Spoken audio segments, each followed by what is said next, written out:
सगळ्यांसाठी एकदा जोरदार क्लॅपिंग करू आपण. चला मस्तपैकी आजची आपली सकाळ सुरुवात झालेली आहे. छानपैकी आपला फ्रेश आपल्या हातामध्ये घ्यायचंय आणि प्रसादला छानपैकी आपल्याला फोटोमध्ये कैद करणार आहे. प्रत्येकाने आपापला फ्रेश घ्या. काश्मीरी कावा.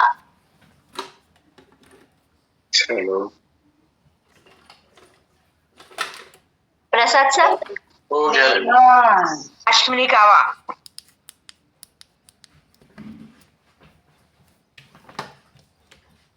Kashmiri kahwa aloe concentrate.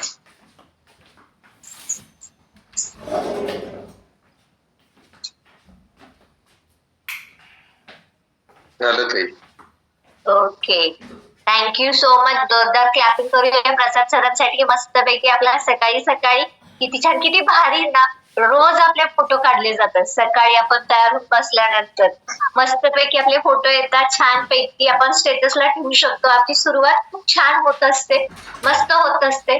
आणि आज आपण जाणार आहोत, एक वेलकम पण आहे आणि त्यांनी आता आपल्या हेल्थ वरती काम करायला चालू केले. रिझल्ट पण खूप अमेझिंग आहे. तर आता आपण जाणार आहोत मनीषा ताईंकडे. मनीषा ताई, तुमचं शतैषी फॅमिली मध्ये हार्दिक हार्दिक स्वागत आहे. सगळेजण त्यांचं वेलकम करू शकता. मनीषा ताई. वेलकम मनीषा ताई. वेलकम मनीषा ताई. वेलकम मनीषा ताई. वेलकम मनीषा ताई. मनीषा ताई.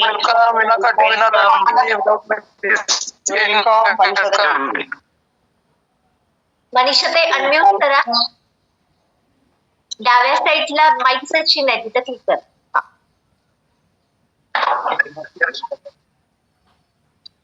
होत नाहीये अनम्यूट.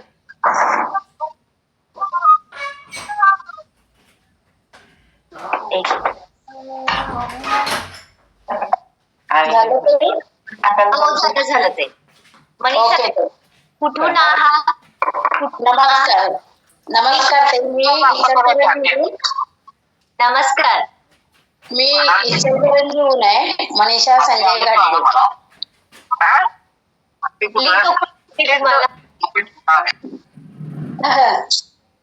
ताई ही लिंक आम्हाला मिलिंद सर आणि सविता पाटील मॅडम यांनी दिली आहे.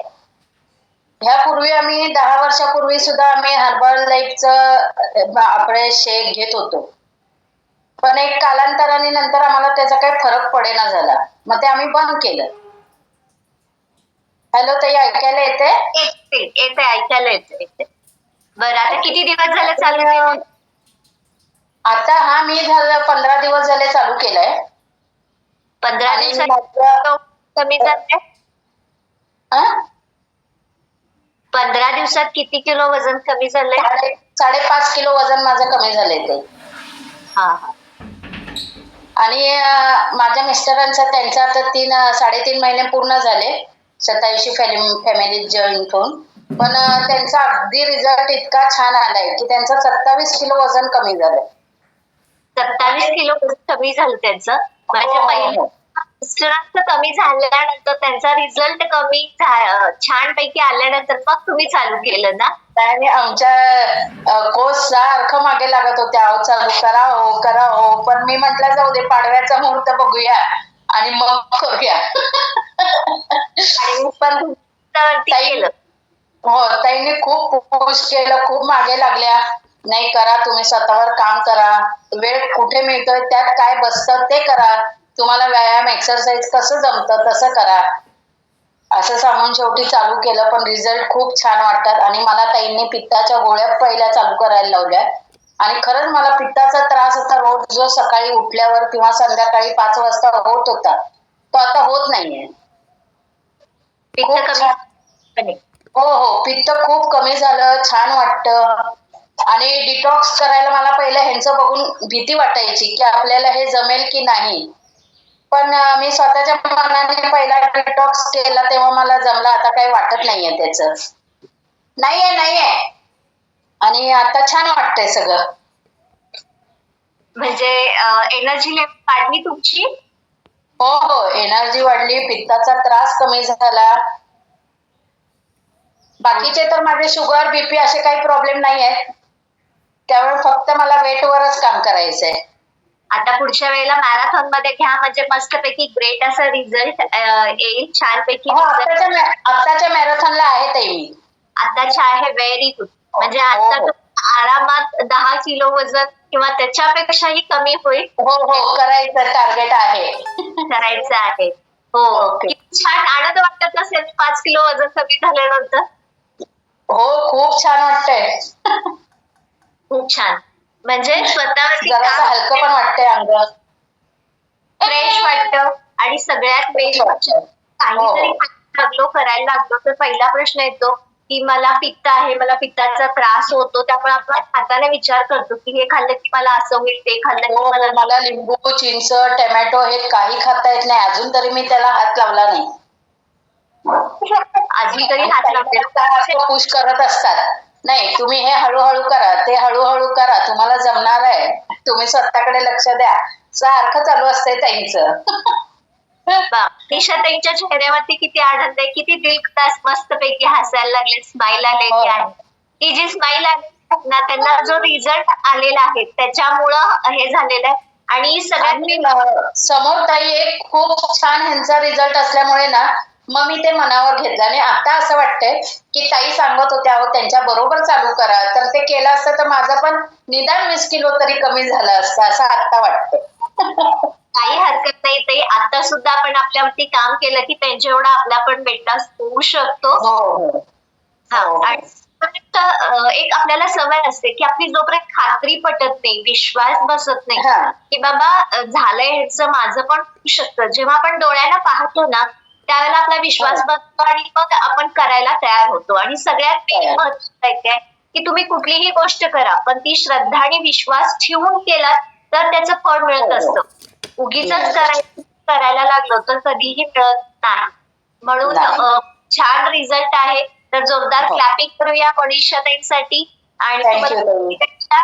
आणि ह्या मॅरेथॉन मध्ये मस्तपैकी तुमच्या अपेक्षेप्रमाणे 10 किलो पेक्षा मस्तपैकी वेट लॉस हो, होते. हो. आणि तुम्ही टॉप 25 मध्ये मस्तपैकी या. खरंच आपल्या सगळ्यांच्या फॅमिलीचं जर वेट लॉस मॅरेथॉन आहे, टॉप हो. 25 काढले जातात आणि त्यांचं मस्तपैकी स्टेजवरती रेकग्नेशन केलं असतं. थँक्यू. थँक्यू ताई. हो. तर आज आणखी एक्सायटेड आपला छानपैकी एक्सपिरियन्स शेअर करायला, तर मस्तपैकी हँड रेस द्या. कारण तुमचा एक्सपिरियन्स कुणाला तरी इन्स्पायर करू शकतो. कारण ती कुणीतरी तुमचा एक्सपिरियन्स ऐकून मोटिवेट होतं. सगळ्यात मेन महत्वाचं काय की कुठलीही गोष्ट करत असताना आपल्याला आत्मविश्वास असला पाहिजे. आणि कसं सविताताईंनी पुश केलं की करा तुम्ही, होत असं सांगणारा मेन म्हणजे पाहिजे. तुम्ही करा, होतंय. तो विश्वास खूप महत्वाचा आहे. आणि हा विश्वास ज्यावेळेला मिळतो ना, तेव्हा व्यक्ती अगदी आनंदाने ते करत असते, बिनधास्तपणे करत असते छानपैकी. आणि ताईंचं तर फॉलोअप इतकं ताई आहे ना की अगदी मला सारखं ते विचारत, आणि त्यांनी एखाद्या वेळेस नाही विचारलं तरी मी त्यांना फोन करते, ताई तुमचं आज माझ्याकडे लक्ष नाही आहे म्हणून. कोचला पण जागा ठेवायला लागतं की कोचला पण. होय. अर्चिता त्यांना माझी इतकी सवय झाली ना, माझा 1 दिवस फोन गेला आणि 2 दिवस फोन गेला नाही लागोपाठ होता. तर मी घरातलं कार्यक्रमात बिझी होते, तर म्हणाले ताई माझ्याकडे लक्ष नाही तुमचं, खूप सुंदर करायला लागले. त्याच वेळेला म्हणत होते की एक बरोबर एकांच होऊन जाते. आता वाटायला लागले की मी त्यांच्या बरोबर केले असते तर त्यांच्या बरोबर येणार, नाही तर मी एकटीच राहणार मागं, असं वाटायला लागलं त्यांना. हो, पण ताई देर आहे दुरुस्त आहे. आता मी करणार, तुम्ही सारखं ओरडताय ना मला, करणार आहे मी. Yes yes. पण ताईंचा एक दिवस जरी फोन नाही झाला ना तर मला बेचैन होतं. असं वाटतं रोज एकतरी फोन व्हायलाच पाहिजे. म्हणजे आपल्याला फोनची इतकी सवय होते, कारण सकाळी ते तर खूप छान आहे. अगदी काही असं मैत्रिणीसारख्या झाल्यात. काही माझा प्रॉब्लेम असेल तर मी ताईंना तो सांगू शकते, त्या ऐकून घेतात, त्याच्यावर सोल्युशन सांगतात. खूप छान वाटतं. खूप छान. एकदा जोरदार क्लॅपिंग करूया मनीषाताईंसाठी, कारण त्यांनी पहिला प्रयोग हा पतीवरती केलेला आहे. पतींचा रिझल्ट, मिस्टरांचा रिझल्ट खूप छान आल्यानंतर मग त्यांनी स्वतः ट्राय केलेला आहे. काही हरकत नाहीये. भले आपल्याला वेळ लागला असेल, उशिरा मिळाले, पण काय आहे की उशिरा जरी मिळालं असलं तरी आपल्याला ते चांगलंच मिळालेलं आहे आणि चांगलंच होणार. कारण एखादी गोष्ट आपल्याला मिळाली, योग्य मिळाली तर रिझल्ट हा 100% येणार आहे. आणि आपल्याला काय आयुष्यामध्ये लागतं, तर आयुष्यामध्ये लागतं ते म्हणजे मेन महत्वाचं असतं आपलं आरोग्य. जर आपलं आरोग्य चांगलं असेल तर सगळ्या गोष्टी चांगल्या होत असतात. आणि आरोग्य चांगलं असेल तर आपलं जीवन आपण एन्जॉय करू शकतो. जोरदार क्लॅपिंग करूया मनीषा ताईंचं. आणि आता आपण जाणार आहोत अशाच आपल्या शतैशी फॅमिलीच्या एक छानपैकी यंगेस्ट विजयमाला कांते ताईंच्याकडे, की खूप छान त्या तयार आवरून बसलेल्या आहेत, छानपैकी त्यांची स्माईल आहे. तर आता आपण जाणार आहोत विजयमाला कांते ताईंच्याकडे. गुड मॉर्निंग विजयमाला ताई. थांबा, हा झाला अनम्यूट. हा निघा. गुड मॉर्निंग सर्वांना, हरिओम. मी या शेतकऱ्याची फॅमिली जॉईन होऊन जवळजवळ 3 वर्ष झाली. मी खुश आहे. ही फॅमिली म्हणजे माझं खरंच मला वाटतं इतकी आता त्याच्यात ग्रुप झाली आहे की माझ्याही प्रॉब्लेम मध्ये म्हणजे मी सुरुवातीला फक्त योगा म्हणून आले, पण नंतर मला जेव्हा कळलं की मला कंबर खूप दुखायची आणि कंबर दुखायची म्हणताना मग त्याचा MRI केला, तेव्हा असं लक्षात आलं की माझ्या मणक्यामध्ये गॅप आहे. आणि डॉक्टरनी मला सांगितलं की तुम्हाला ऑपरेशन हे केलंच पाहिजे म्हणताना मग मी डॉक्टरांची भेट वगैरे घेतली, सगळं हे झालं आणि डॉक्टरांनी सांगितलं की ऍडमिट व्हा, 1-1.5 लाख भरा आणि तुमचं आपण ऑपरेशन करूया असं फिक्स. त्याच्यानंतर मग सर आले, टेटे सरांशी चर्चा झाली. म्हणजे सर काय म्हणाले, तुम्ही ह्या प्रयोग बघा, आमच्यावर जे फ्युएल आहे ते घेऊन बघा. तेव्हा पूर्वी आपल्याला मॉर्निंग फ्युएल स्टेशनला सर्वांना घेत नव्हते, फक्त जे फ्युएल खातात त्यांनाच घेत होते. मग मी म्हटलं बघूया आपण काय आहे हे बघूयात तरी म्हटलं, आणि म्हणून मग मी मॉर्निंग फ्युएल स्टेशन जॉईन केलं. फ्युएलसाठी, मॉर्निंग फ्युएल स्टेशनसाठी फ्युएल घेतलं की काय करतात ते आपल्याला बघायचं आहे. एवढ्यासाठी मी फ्युएल, पण त्याचा रिझल्ट मला एवढा छान आला की मग अगदी खूप त्रास होता. थोडं चाललं लागायचं, चाललं की बसावं लागायचं. पण आता नाही, मला आता मी सगळी योगासनं व्यवस्थित करू शकते. माझं ऑपरेशन टळलेलं आहे. तेव्हा 10-10 दिवसाची मॅरेथॉन असायची, त्यामध्ये भाग घेतला होता. माझं तेव्हा 14 किलो वजन कमी झालेलं आहे आणि मी खूप हॅप्पी आहे. खूप मस्त. वय किती आहे तुमचं? माझं वय आता 65 होऊन गेलं. तर तरी म्हणून मी म्हणताना म्हटले की आपल्या एकदम मी आनंदी यंग आहेत त्या, कारण 65 मध्ये इथं आल्यामुळे यंग झाले. इथं आल्यामुळे यंग झालं असं पण आपलं निघून गेलं आणि आपण छानपैकी एन्जॉय करतात. आणि विजय मला ते किती छान सांगितल्या की मॉर्निंग फ्युएल स्टेशन आईसाठी त्यांनी प्रिशद चालू केलं. म्हणजे कुणाला इन्स्पिरेशन काही सांगता येत नाहीये, आणि त्यामुळेच त्यांनी हे चालू केलं आणि मॉर्निंग फ्युएल स्टेशन ओपन झालं. खरं तर आता हे मॉर्निंग फ्युएल स्टेशन सगळ्यांसाठी आहे. त्यामुळे जे आपल्याला माहिती मिळते ती माहिती आपण करून घेणं, नॉलेज घेणं हे खूप गरजेचं आहे. कारण विदाउट नॉलेज कुठलीही गोष्ट करायला गेलो तर त्याचे साईड इफेक्ट हे होतच असतात. त्यामुळे विथ नॉलेज जर केलं तर अपेक्षित रिझल्ट आपल्याला मिळत असतो. आणि विजयमाला ताईंचं जो रिझल्ट आला, त्यांनी या वयामध्ये सुद्धा आपल्या 14 किलोचा वेट लॉस केलेला आहे, हेल्दी वेट लॉस केलेला आहे. आणि त्या इतक्या खुश आणि आनंदी आहेत. आणि आता त्यांना खात्री पटलेली आहे की विदाउट लाठी आणि काठी मस्तपैकी आपण 100 वर्ष नक्की जगणार आहोत. जोरदार क्लॅपिंग करूया आपण विजयमाला ताईंसाठी.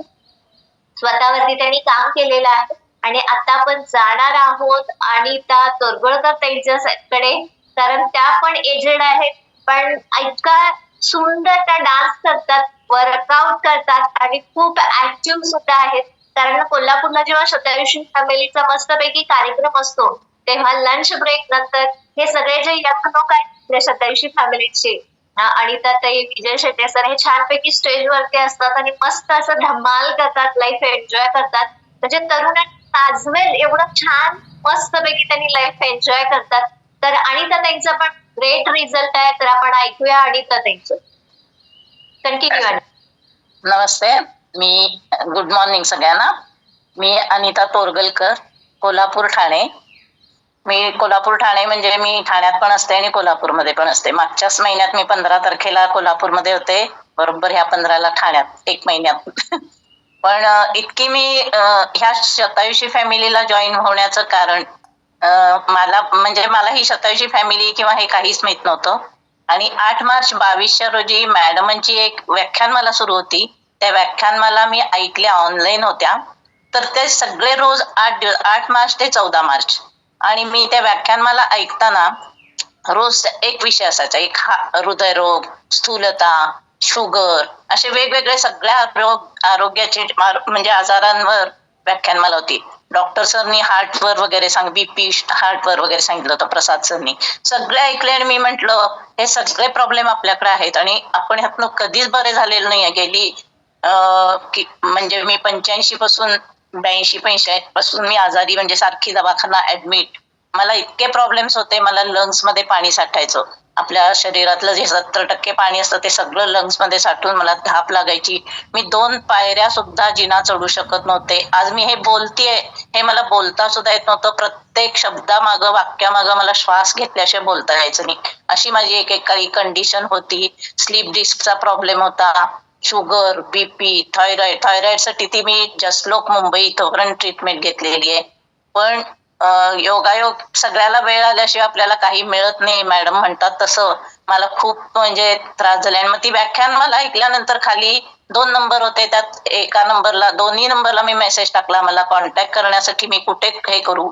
तर मला सुमेध सरांचा पहिला फोन लगेचच आला त्याच दिवशी की तुम्ही योगा जॉईन करा. आणि मी त्यासाठी सुमेध सरांचे खूप खूप आभार मानते, कारण त्यांनी मला ही लिंक पाठवली, ह्याला जॉईन व्हा, आधी योगा करा. सगळं सजेशन इतकं छान दिलं. पण त्यापूर्वी मी योगा करायची, पण त्याला सातत्य नव्हतं. पण शतायुषी फॅमिलीला जॉईन होऊन जे आपल्याला शिकायला मिळतं, सातत्य म्हणा, रोजचा नियमितपणा, म्हणजे इतकं छान हे करतात. आणि वर्ग तर आपले इतके छान आहेत, योगा म्हणा, वर्कआउट म्हणा. मी सगळे वर्ग सुरुवातीला जॉईन करून बघितले, पण 6 महिने रेग्युलर मी योगा केला. नंतर मग कधी कंटाळा आला तर वर्कआउट करायची, पण सगळ्यात मला छान वाटायचं. आणि यातून मी खूप काही शिकले. आणि मग 6 महिने झाल्यानंतर इंचेस लॉस झाले. मला खाली बसता उठता यायचं नाही. तर मला ते बसायला, म्हणजे माझ्या मध्यातला फरक मला जाणवायला लागला. ड्रेस सैल व्हायला लागले. म्हटलं अरे वा, किती छान आहे. तर एक दिवस मॅडम पण म्हणाल्या की आता तुम्ही कोणाला बौद्धकथा ऐकायची असेल तर बौद्धकथा ऐका. म्हणून एका शनिवारी मी अशी जॉईन झाले. त्या दिवशी बरोबर एक एक्सपिरियन्स असा होता, शशिकलाताई पाटील जयसिंगपूरच्या, त्यांचा मणक्याचाच प्रॉब्लेम होता. मला पण माझं मणक्याचा प्रॉब्लेम म्हणजे मी पूर्ण वरचा पोर्शन 90 अंशातनं वाकून मी 6 महिने बेडवर होते एकेकाळी. पण त्यावेळी मी देवाला म्हणायची मला यातून एक सोडव, नाही तर चांगली बरी कर, अशी माझी अवस्था होती. पण त्यातून मी ऑपरेशन झालं माझं मिरजला आणि मी त्यातून वाचले. आणि फिरतीचा जॉब, त्यामुळे मला कामाचा ताण पण भरपूर पडायचा. मुली, माझं ज्यावेळी मणक्याचं ऑपरेशन झालं त्या दोन्ही मुली माझ्या 10वी-12वीला होत्या. पण त्यावेळी मी काही करू शकत नव्हते. दोघींना तशा अवस्थेत सोडून मी हॉस्पिटलमध्ये होते. पण त्यातून मी छान, परमेश्वरी कृपा म्हणा, ही कम्युनिटी मला आता भेटायची होती म्हणून हे सगळं असं घडून आलेलं आहे. आणि ह्या 3 वर्षात मी या शतायुषी फॅमिली, आणि नंतर मग मी डेरेसांची बोधकथा जी ऐकली आणि मी म्हटलं काय आहे हे, आणि त्यात रिझल्ट वेट लॉसचे याचे ऐकले. माझं वजन पण खूप होतं, 70 किलो वजन माझं नॉनस्टॉप होतं. ते कधीही कमी व्हायचं. दवाखान्यात ऍडमिट झाले की माझ्या आजारपणामुळेच कमी व्हायचं. ते सुद्धा किती 2 ते 4 किलो. पण ते कमी होणं, औषधं गोळ्या घेऊन माझं कमी होऊन मला त्रासच होत होता, जास्त साईड इफेक्ट्स व्हायचे. पण नंतर माझे लंग्स मध्ये प्रॉब्लेमचा तो डायग्नोज झाला आणि त्याच्यावर मला एक गोळी होती, ती सकाळी 8ला गोळी घेतली तरच मी व्यवस्थित दिवस काढू शकत होते, नाही तर माझ्या अंगावर सूज यायची.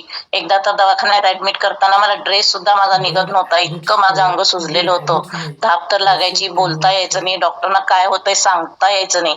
खूप म्हणजे ह्याच्यातनं गेली. आणि ह्या 3 वर्षात मी जशी शतायुषी फॅमिली जॉईन केली त्यावेळी, आणि मग माझं वजन पण कमी झालं. 10 किलो वेट लॉस मी 3 महिन्यात केला आणि मी आयडियल वेटला आली आहे. त्याच्यानंतर मी आजपर्यंत किती प्रवास करते, कुठेही जाऊ शकते. श्रवण बेळगोळला मी सगळ्या मॅडमांच्या वगैरे गेले होते. त्या मी 500 पायऱ्या नॉनस्टॉप चढले. प्रसाद सर माझ्या बरोबर होते, त्यांना विचारा ताई मी आहे चला तुम्ही असं म्हणायचे डॉक्टर. पण इतकं छान वाटलं मला. सुमेध सर होते, सगळेच म्हणजे इतकं 27वी फॅमिलीमध्ये कोऑपरेट करतात सगळे लोक. म्हणजे आपले घरचे तर करतातच, पण त्याच्यापेक्षा जास्त या 27वी फॅमिलीमध्ये येऊन मला इतकं छान वाटतंय. आणि दिवस कसा जातोय, महिना कसा जातोय हे 3 वर्षात मला कळलेलंच नाही. पूर्ण बिझी, हॅप्पी, हेल्दी लाईफ मी जगते. आणि माझ्या शुगरच्या 2 गोळ्या कमी झाल्या, झोपेची गोळी कमी झाली, अगदी हेल्दी. आणि माझ्या मुली पण घेत आहेत, जावई एक घेत आहेत. सगळे आम्ही हेल्दी, हॅप्पी आहे. आणि दुसऱ्यांना मी मदत करायची पण लोकांना सांगत असते. Thank you madam. किती वेट लॉस झाला? वेट लॉस 10 किलो झाला 3 महिन्यात. आणि प्रत्येक मॅरेथॉन मध्ये मी पार्टिसिपेट आहे. एकही नाही, फक्त ट्रिपला गेले तर मी. आणि एक ठरवलं होतं मी आपल्या परत म्हणजे दुबई म्हणा, चारधाम म्हणा, अशा ट्रिप मी करू शकेन की नाही ही मला ट्रिपच करू शकत नव्हते दुबई आणि चारधाम. पण मी ह्या 27वी फॅमिलीला जॉईन करून दुबई आणि चारधाम पण ट्रिप केलेल्या आहेत. एकदम छान, म्हणजे व्यवस्थित आलेली आहे. म्हणजे आणि तर ताई आता बिनधास्तपणे जग सुद्धा फिरू शकतात, कुठेही जाऊ नक्की नक्की. शकतात झालाय. आणि मेन म्हणजे मुख्य म्हणजे सांगायचं झालं तर, आणि तर ताई कोल्हापूर टू ठाणे, ठाणे टू कोल्हापूर किंवा पुण्यामध्ये या एकट्या प्रवास करत असतात सगळीकडे. त्यांच्यासोबत कुणी नसतं, त्या एकट्या एकटी असते. आणि तर ताई एक मुख्य प्रश्न आहे की हा. तुम्हाला वेट लॉस मॅरेथॉन मुळे काय फायदा झाला?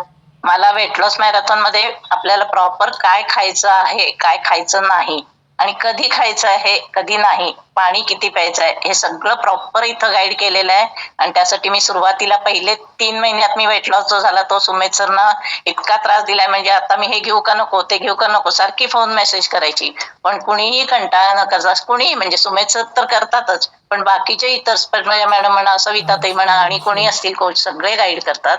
त्यामुळं मॅरेथॉन मध्ये मी एकदम हेल्दी वेल्दी छान वेट लॉस केलाय. आणि माझं वाढलेलं नाही, एखादा 2 किलो वाढतो, पण त्यावेळी ज्यावेळी 10 किलो कमी झालो त्यावेळी मी अगदीच म्हणजे कालबिल बसले. मुली म्हणायला लागल्या आजारासारखी दिसतेस, पण म्हणून मी 1-2 किलो वाढवलंय मी आता सध्या.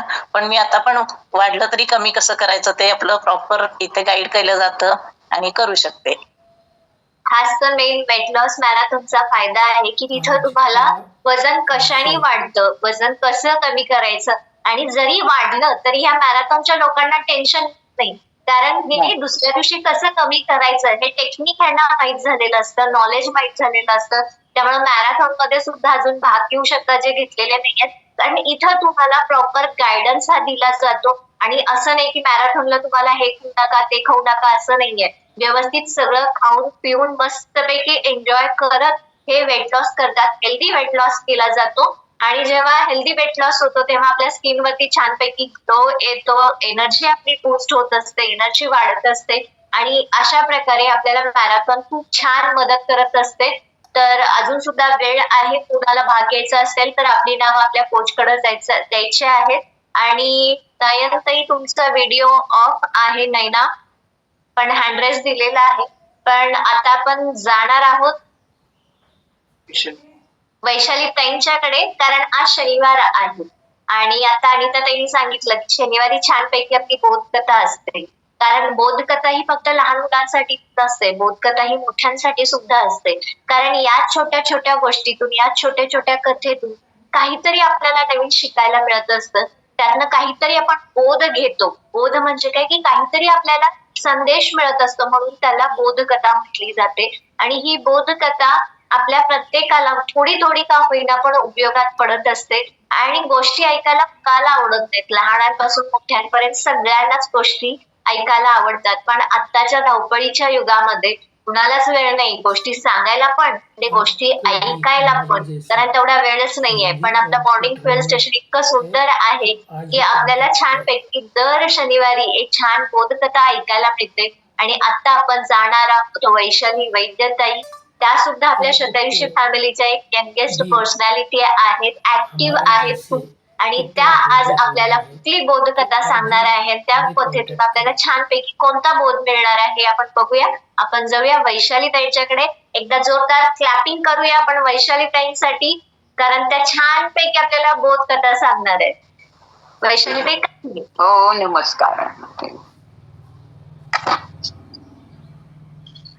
हा येतोय आवाज? येतोय. हा हा हा.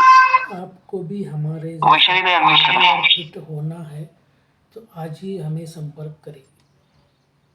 खूप छान, आता मस्त आपण अनुभव ऐकले आणि खूप छान एकदम पॉझिटिव्ह सुंदर रिझल्ट ऐकले आपण. अनिता ताई, मनीषा ताई, विजयमाला ताई, खूपच छान. आणि आम्ही प्रत्यक्ष सगळेजण भेटलेलो आहोत. आणि आता जे काही सांगत होती आपली अर्चिता त्यांच्याबद्दल, त्या अक्षरशः म्हणजे आम्ही सगळ्यांनी अनुभवलंय की किती छान ते सगळं त्यांचं आरोग्य आता झालेलं आहे ते. आणि मस्त मैत्रिणी आहेत आमच्या. हमारे आणि त्यांना तिने आता सांगितलं बोधकथेने, खरंच ढेरे सरांच्या बोधकथांनी सगळ्यांनाच म्हणजे त्याची वाट बघत असतात शनिवारी अशा प्रकारे. त्यानंतर माझ्याकडे हा विषय आलेला आणि निरनिराळ्या बोधकथा या सांगायला आणि वाचायला सुद्धा मला खूप आवडत असतं. आणि त्या ह्याच्यातनं आता की आपली नाती असतात, जशी आता 87 मध्ये नाती फॅमिली म्हटलेलं आहे, 87 नाती निर्माण झाली आहेत. तर अशी नाती किती घट्ट निर्माण होऊ शकतात त्याबद्दलची ही एक कथा आहे. एक जण आहे नितीन म्हणून, आणि तो सांगतोय ही कथा की आई मी लग्न करतोय अशी आनंदाची बातमी सांगत आईच्या पुढे तो म्हणाला मी फोटो धरला एक मिनिट, हा मी सगळे दिसतील असं थोडं.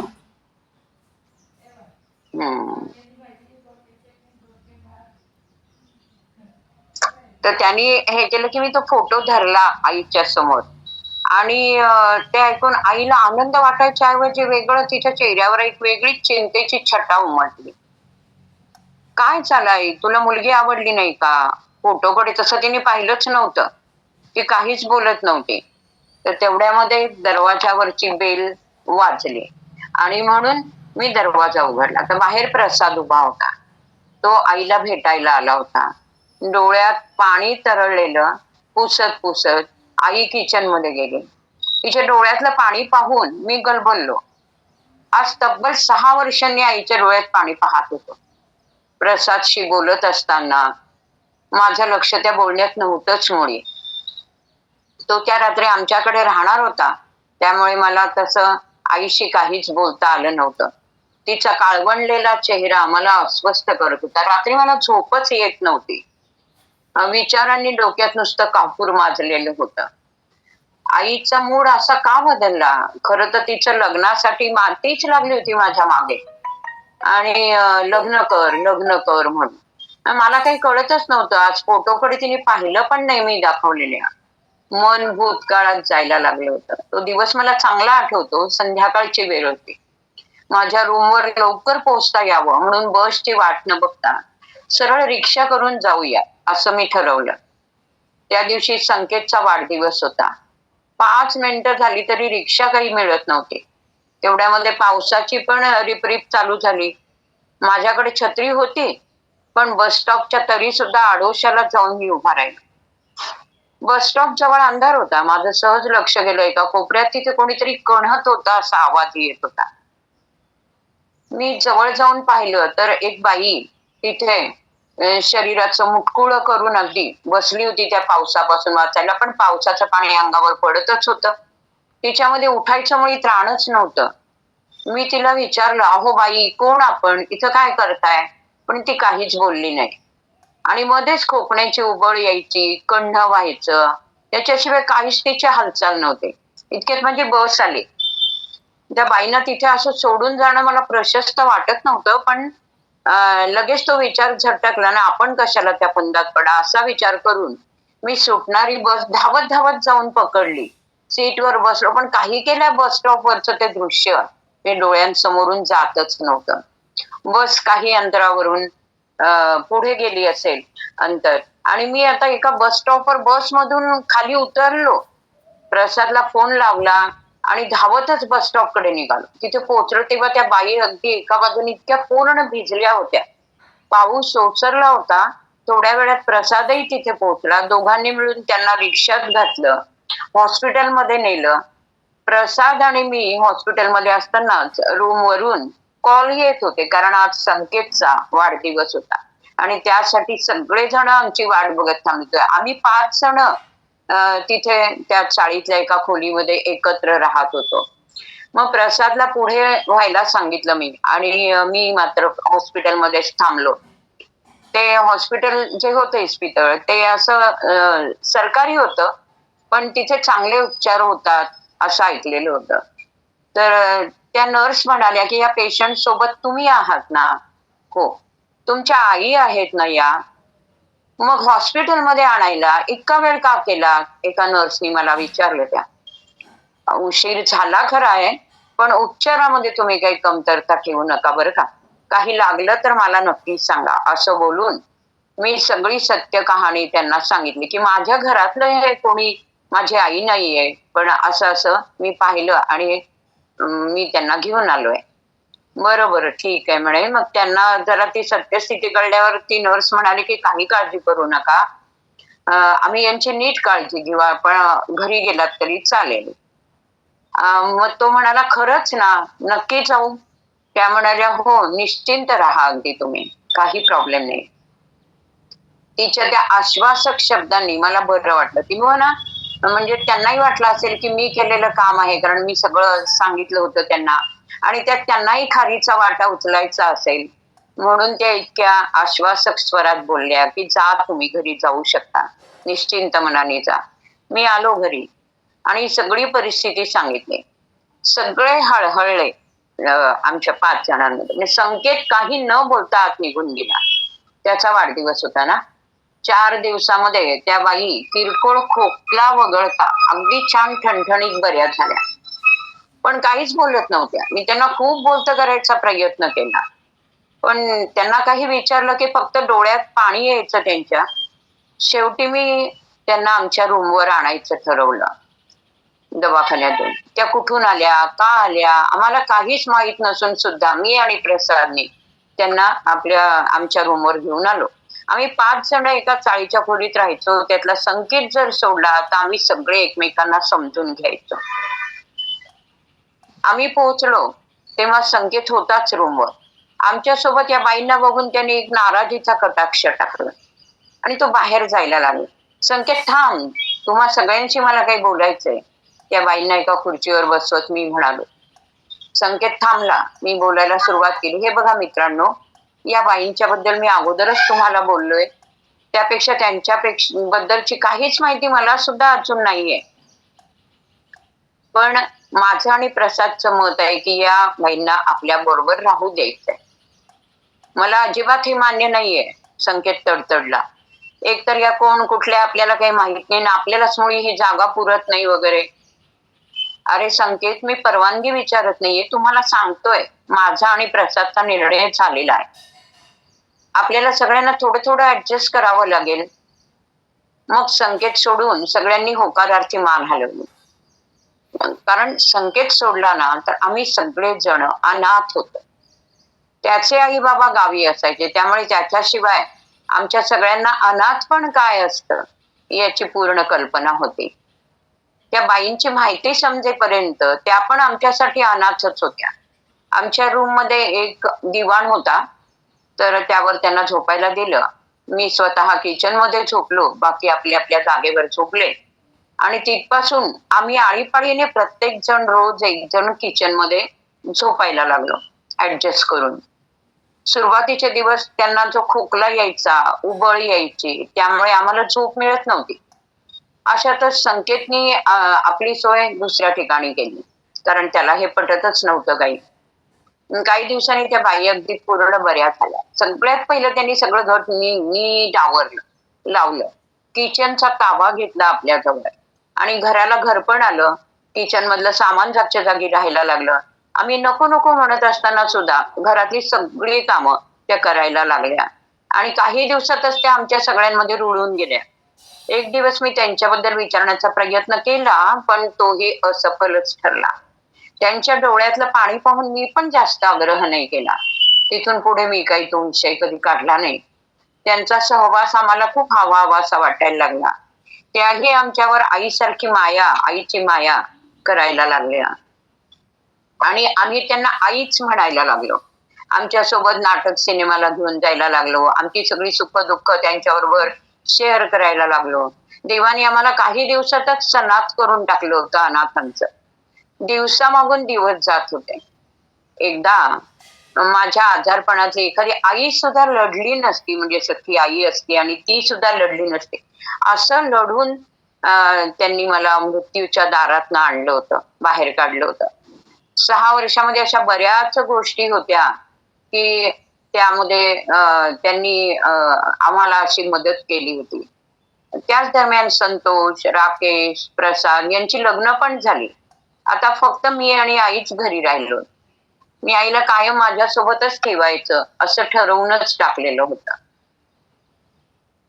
कारण मला माहिती नव्हतं काही प्रेम, माया, आईचं प्रेम वगैरे सगळे जे बाहेर बोललं जायचं, वाचायचो मी की आईची माया कशी असते. वात्सल्याबद्दल, आईबद्दल कुठे काही असलं की मला वाचण्याची एक ओढ असायची आणि मी लगेच ते वाचायचो. आणि मला ते काही माहिती नव्हतं, त्याचा काही अनुभव नव्हता. कारण कचरा कुंडीतनं अनाथ आश्रम आणि मग शिक्षण झाल्यावर भाड्याच्या खोलीत असंच मी फिरत होतो. आईकडे सगळे व्यवहार मी दिले. 2 वर्षात आम्ही स्वतःचं घर घेतलं. पैसा जरी माझा असला तरी त्याला वळण मात्र ह्या माझ्या आईने लावलेलं होतं. सुरुवातीला लोक काहीही बोलायचे. लोकांना काय फक्त नर मादीचं नातं माहित असतं. त्या पलीकडे पण काही नाती असतात हा विचारच त्यांच्या मनात कधी डोकावत नाही. ही 4 जवान पोरं आणि 55 वर्षांची बाई या गणितातच आपली बुद्धी ते गहाण ठेवायची. असो. प्रसाद सकाळी लवकर उठला, कामावर निघून गेला. मला पण ऑफिससाठी निघायचं होतं, पण आईला रात्रीच्या प्रकाराबद्दल विचारायचं होतं. मी नाश्ता करता करता म्हटलं, आई तुला मुलगी पसंत नाहीये का? तू काहीच का बोलली नाही? कारण मी फोटो दाखवला होता आणि आई काहीच बोलली नव्हती. काय बोलू बाळा, या वयात पण मी स्वार्थी वागते रे तुझी. मला खरं म्हणजे तुला गमवायचं नाहीये.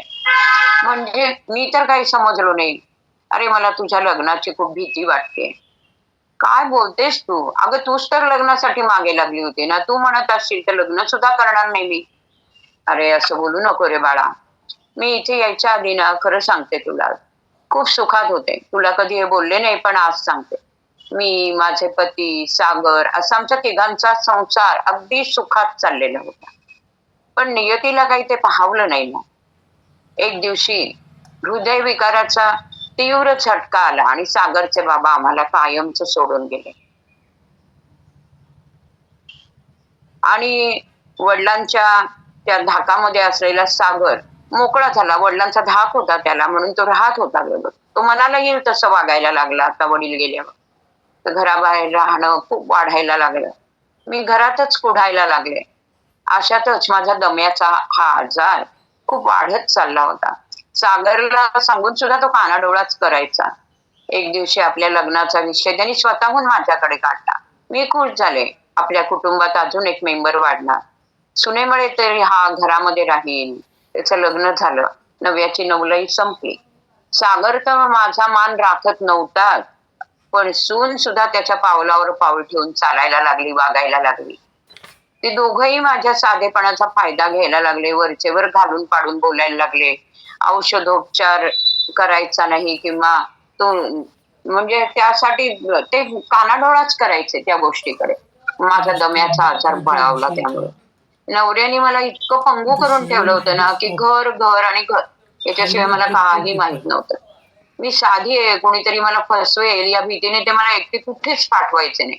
आणि त्यांचे परिणाम मी आता बघतेय. तिथे गेल्यानंतर मला आता हे असे साथ सुटली त्यांची आणि भोगावे लागताय. माझा खोकला त्या दोघांना त्रास द्यायला लागला, मुलगा सुनेला. माझ्या रात्रीचं आवेळी उठणं, त्यांची प्रायव्हसी भंग करायला लागला. काही दिवसांनी माझी रवानगी किचन मध्ये झाली. कारण हॉलमध्ये झोपले तर तो माझा खोकल्याचा आवाज बेडरूम मध्ये जोरात जात होता. म्हणून मग मला सांगितलं की तू आता किचन मध्ये झोप म्हणून. मग शिवाय दरवाजा बंद करून घेतल्यामुळे आता मला श्वासोच्छवास घेणं अवघड जायला लागलं. एक दिवशी मी कशी झोपले. दुसऱ्या दिवशी मला गुदमरायलाच झालं. अशातच मी कसं बसं उठायचा प्रयत्न केला आणि मी धडपडले. स्टँडवरची सगळी भांडी माझ्या अंगावर डोक्यावर पडली. त्या आवाजाने सागरने दार उघडलं आणि तो निघून गेला. तो इतका निष्ठुर कसा झाला, कसा असावा तेच मला कळत नाही. आणि तो दिवस उजाडला, निष्ठुरतेचा उच्चांक गाठणारा. त्या दिवशी मला देवदर्शनाला घेऊन जाऊया आपण असं म्हणाला. आणि सागर असं वाटलं घेऊन की थोडा वेगळा वागतोय हा, आज आपल्याला देवदर्शनाला घेऊन चालला. खरं तर मला काही बाहेर पडायचं नव्हतं, पण त्याचा आग्रह काही मला मोडता आला नाही. त्यावेळी पोटचं पोर असं का वागला याचं उत्तर मी आजही शोधते आहे रे. हॉटेलमध्ये जेवण आणायला गेलेला सागर परतलाच नाही. मी मात्र भुकेने व्याकुळ होऊन वाट बघत राहिले त्याची. म्हणजे मला कळलंच नाही, मला वेळ लागला खूप समजून गेला की मुलांनी आपल्याला फसवलंय. तरी माझं एक मन माझी समजूत काढायचं, त्याच्यामुळे मी एकटीच तग धरू शकले. जेव्हा मनाची पूर्ण समजूत झाली की आपलं आता कोणीच नाहीये, तेव्हा डोळ्यातलं पाणी थांबायचं नावच घेत नव्हतं. मला सोडून गेलेलं ठिकाण मुंबई आहे असं कळल्यावर त्यांनी मला किती दूर केलंय हे मला समजलं. मी गावी परतूही शकले असते, पण तसं नाही केलं. जे काय होईल ते आता इथेच होऊ दे असं म्हणून दिवस कंठायला लागले. आईचा शब्द माझ्या काळीत चिरत होता. मी निरुत्तरित झालो होतो, जणू काही मीच त्या सगळी गोष्टीला या कारणीभूत होतो असं मला वाटायला लागलं. त्या रात्री मला झोपच लागली नाही. मी त्या घरात परत कधी लग्नाचा विषय काढला नाही. आईने पण त्या दिवसापासून त्या विषयाला पूर्ण विराम दिला. मी असा निर्णय का घेतला हे माहीत नव्हतं, पण माझ्या निर्णयामुळे आईला त्रास व्हायला नको होता. संतोष, राकेश, प्रसाद वारंवार त्यावेळी लग्नासाठी विचारणा करायचे, पण मी मात्र सारवासारव करून वेळ मारून द्यायचे. आम्ही आता मुंबईच्या उपनगरात राहत होतो. सगळं काही सुरळीतपणे चाललं होतं. एक दिवस माझ्यासोबत एका तरुण मुलीला घराच्या दारात बघून आई चपापली. आई, ही कल्पना आहे, आजपासून आपल्या इथे राहणार आहे. अरे पण तिला काय बोलावं संभ्रमात पडली ती. अगं, मी तुला मागे म्हणालो होतो ना कपिल मामांबद्दल, तर त्यांची ही मुलगी. तिच्या चेहऱ्यावर अजूनही प्रश्नचिन्ह होतं. आई, मला 6 महिन्यासाठी दुबईला जावं लागणार आहे, मग तू इथे एकटी असणार ना. म्हणून मग मी कपिल मामांना सांगितलं की कल्पनाला तुझ्या सोबतीसाठी इथे पाठवून द्या म्हणून. ते इतक्यात कपिल मामाच दारामध्ये आले, त्यामुळे तिची समजूत पटली. तिची कळी लगेच खुलली. पण ती म्हणाली, अरे तू धक्क्यावर धक्के देतोयस मला. आता हे दुबईचं तुझं कधी ठरलं? अगं आई, कालच. माझं जायचं नक्की नव्हतं. तुझ्या सोबतीला कोणी असलं तरच मी जाणार होतो, पण कपिल मामांमुळे माझी परदेशवारी आज निश्चिंत झाली. मला परवाच निघायचे, अजून खूप तयारी करायची असं सांगून मामांना बसायला सांगितलं आणि मी घराच्या बाहेर पडलो. ज्या दिवशी मी बाहेरगावी जायला निघणार होतो त्या दिवशी ती खूपच भावूक झाली होती. मी तिला कधीही तोडून सोडून असं गेलेलो नव्हतो, तोडून बोललो नव्हतो, पण काही निर्णय थोडे कठोर होऊन घ्यावे लागतात, मला जावंच लागणार होतं. आज तब्बल 6 महिन्यांनी त्यानंतर मी 6 महिने बाहेर होतो. 6 महिन्यांनी मी घरी आलो. आईला बघणार होतो. घराचे जिने चढताना एक अनामी हुरहुर मनात दाटली होती. तशी मी अधूनमधून आईची ख्याली खुशाली तिकडनं घेत होतो. दरवाजावरची बेल वाजवली. बराच वेळ कोणी दरवाजाच उघडला नाही. मी परत बेल वाजवली. मला ती स्तब्धता नकोस वाटत होती. शेवटी आईने दरवाजा उघडला. आईला गाढ आलिंगन दिलं मी आणि सोफ्यावर बसलो. कशी आहेस आई? अरे, मी एकदम मस्त. कल्पना बाजारात गेलीये. तेव्हा आईकडे पाहिलं. ती माझ्याकडे मिस्किलपणे पाहत होती. खूप खुशीत होती स्वारी. मला काहीतरी तिला सांगायचं होतं, पण तिला स्वतःला म्हणजे ती आवरत होती. आई, मी काय म्हणतोय, मी आता आलोय तर कल्पनाला जायला हरकत नाही ना, असं आईला मी विचारलं. नाही हा, मी तिला कायम माझ्यासोबत ठेवणार आहे. मला हे तिचं उत्तर अपेक्षित होतं. काय पण बोलतेस आई, कायम कशी राहील ती आपल्या जवळ? तेवढ्यात कपिल मामा म्हणाले, जावई बापू, तुमच्या साखरपुड्याची तयारी झालीये आणि प्रश्न कसले विचारताय? कपिल मामा घरात येत म्हणाले. सोबत येणारी कल्पना कमालीची लाजायला लागली. हे सगळं होणार याची मला कल्पना होती ती राहिल्यावर, पण एवढ्या झटपट सगळं ठरेल असं मला वाटलं नव्हतं. आई हसतच गोड आणायला स्वयंपाकघरात गेली. बाहेर मी, कल्पना आणि कपिल मामा हसायला लागले. ही सगळी कल्पनाचीच योजना होती. तिचं स्थळ जेव्हा मला आलं होतं तेव्हाच ती मला पसंत होती. जेव्हा तिचा फोटो आईला दाखवायला घेऊन गेलो तेव्हा तो फोटो तिने पाहिला पण नव्हता, तोच फोटो. पण त्याच वेळी तिने आपल्या मनातली सल बोलून दाखवली होती. आम्ही दोघांनी एकमेकांना केव्हाच वरलो होतं, पण आईला दुखवून मला काहीच करायचं नव्हतं. तिच्या मनातली साशंकता मला घालवायची होती, मनाला बसलेला पीळ सोडायचा होता. आणि म्हणूनच मी आश्वासक धीर देत तिला म्हणालो, पण कसा तेच कळत नव्हतं. मी आईची करून कहाणी ऐकून तर हादरून गेलो होतो. अशी मुलं असतात त्याने आईने 9 महिने विना तक्रार पोटामध्ये सांभाळलेलं असतं, जपलेलं असतं. आणि जेव्हा जन्मदात्यांना जपायची वेळ येते तेव्हा मात्र सगळं काही जाणीवपूर्वक विसरलं जातं. म्हातारे आईबाप नकोशे वाटतात. बायको की आईबाप अशा एका इळामध्ये किंवा या अशा एकदा विचारामध्ये ते अडकतात. आणि मग त्यातनं बायकोला जास्त तिकडे एक काय दिलं जातं, तर एक तिथे बायकोला एक प्राधान्य दिलं जातं. आणि मग आईला वृद्धाश्रमात वगैरे पाठवलं जातं. म्हातारे आईबाप नकोसे वाटतात आणि गफलत करून बसतात आईबाप की बायको येतात आणि सोडून देतात. सागरने पण असंच केलं. त्याच्या बायकोची चूक असेल असं नाही वाटत, पण आपणच आपल्या जन्मदात्यांचा मान नाही ठेवला तर बायको तरी काय ठेवणार आहे असं मला वाटतं. तर या सगळ्यातनं आईला बाहेर काढायचं होतं. मग कल्पनाच्या मदतीनेच आम्ही हा सगळा बेत आखला. 6 महिन्यांच्या कालावधीसाठी मला त्याच शहरात राहून आईपासून दूर राहायचं होतं. दुबई वगैरे सगळं आम्ही तिला सांगितलेलं होतं. पण कल्पनाला आई समोर आणण्याचा दुसरा मार्गच मुळी दिसत नव्हता. त्या 6 महिन्यात तिनं आईचं मन जिंकलं होतं आणि ते होणार होतं याची मलाही खात्री होती. कल्पनाचा स्वभाव कमालीचा गोड होता. तिच्यात परक्यांना पण आपलंसं करून घेण्याची ही एक कला होतीच. आणि त्यामुळे पण आईला कसं आहे, माणसांची भीती वाटत होती. आणि आधीचा अनुभव, भीती होती ती फक्त एका नवीन नात्याची. एका सुनेकडनं मिळालेलं दुःख ती विसरू शकत नव्हती. आई कल्पनाच्या सहवासात इतकी छान रमून गेली की हळूहळू कल्पना आई टाकत असलेला विश्वास अधिकाधिक सार्थ ठरवत गेली. आईला पण तिच्या स्वभावाची ओळख झाली आणि ती कल्पनाला आपल्या सुनेच्या ठिकाणीच पाहायला लागली. अर्थात कल्पनाला बऱ्याच छोट्या मोठ्या परीक्षा द्याव्या लागल्या. फक्त माझ्या मनात मात्र एक खंत राहणार होती की आईशी खोटं बोलून मी हे सगळं केलं होतं. माझ्या मनातली घालमेल तिने ओळखली असावी. तिने माझा हात हातात घेतला आणि धीर दिला. स्वयंपाकघरातनं जिलबी घेऊन आई आली गोड आणण्यासाठी. आणि तिच्या चेहऱ्यावर अजिबात एकटेपणाचा लवलेश नव्हता. कपिल मामा आमचा हा कौतुक सोहळा दुरूनच पाहत होता. आणि त्याच वेळी आईने त्या पुढे कपिल मामाही आपल्या बरोबर इथेच कायम राहणार बरं का असं घोषित केलं. कल्पनाच्या डोळ्यात एवढे आनंदाश्रू होते की आईने तिला जवळ घेतलं. बाळा, एकमेकांच्या मनाचा विचार केला तर कोणतंही मन का बरं दुखावेल सांग बरं. तसं पाहायला गेलं तर आपल्यामध्ये सगळ्यांमध्ये कोणतंही रक्ताचं नातं नाहीये, तरी आज आपण एकत्र आलो आणि एकमेकांचे झालोच ना. आणि त्यावेळी आईच्या डोळ्यातनं एक अश्रू गालावर ओघळला, पण तो अश्रू आता दुःखाचा नव्हताच, तो आनंदाश्रू होता. हरिओम.